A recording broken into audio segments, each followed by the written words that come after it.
What are you doing? Oh, if you must know, I'm trying to combine human DNA with that of a common housefly. Aha. As you do. It's an experiment for our latest piece for Gallery 1988, and like it or not, you're a part of it. Why must you drag me into your madcap plans? Because I think you're swell. First experience with the fly? Jeff Goldblum, Brundlefly. You make me sick. What? It's a good movie. No, I know it's a good movie. I love the movie. Yeah. But I know you probably saw that as a teenager. Uh-huh. A relatively well-adjusted teenager. Right. And I can remember sitting in my living room with my mom and dad one Saturday afternoon when I was about 8. Okay. A very cowardly 8, mind you. And we were watching the original 1958 Fly with David Hedison, and it got in deep. Aha. I can still hear that poor fly man in the web at the end of the movie. Yeah. It's a good one. It's good. I didn't see that one until you showed it to me. Well, when he experiments on the cat. Don't. And something goes awry, and the cat's atoms are scattered into infinite limbo. And you can still hear the sad meows echoing from beyond.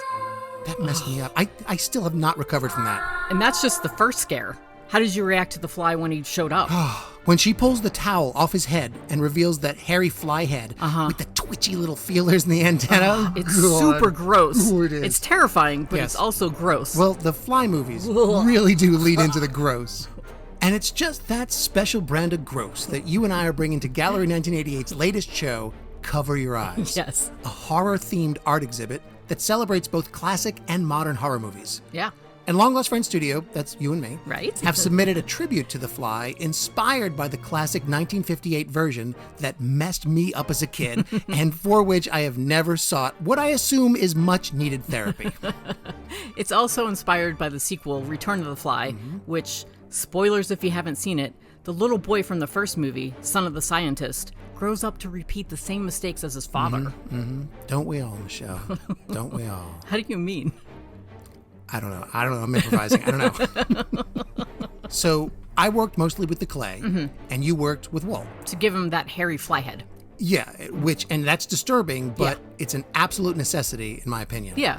So now, gird your loins. Ew. And let's take a look at what irresponsible scientific overreach has wrought.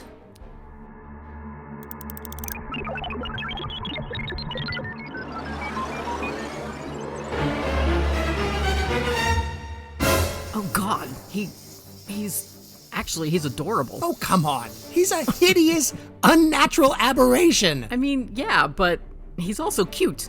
Well, he's a scientist. Uh-huh. Smart is sexy, I guess. Right? Here he is, still encased in his teleporter device. Yeah. We threw some lights in at the bottom and added some glow-in-the-dark elements, to give it that sci-fi 50s feel. I feel safe knowing he's still trapped in the machine, but I'm also hypnotically drawn to his mid-century aesthetic. It's very hip style. He's out! Spit take. He's escaped! How much of him is fly at this point? Just the head and hand? Or is it all the way up the arm and onto the chest? Is the head and hand not enough for you? That hand, by the way, is the perfect combination of gross and disgusting. Yes. And yet, you would date this man. I didn't say I'd date him. You called him cute. Well, I mean, maybe if you took me to a nice restaurant. All right, okay. Beware the fly, folks. It's a mixed media sculpture diorama. You can see it at Gallery 1988's website as part of their Cover Your Eyes horror show. Links in the description. Hey, remember the day we burned down the workshop? Like it was yesterday. Yeah. My hair still smells like smoke. Next time we use the fog machine, maybe don't crank it up to 11. Maybe just I couldn't even see the easy on dials. that. I was disoriented. I'm still disoriented.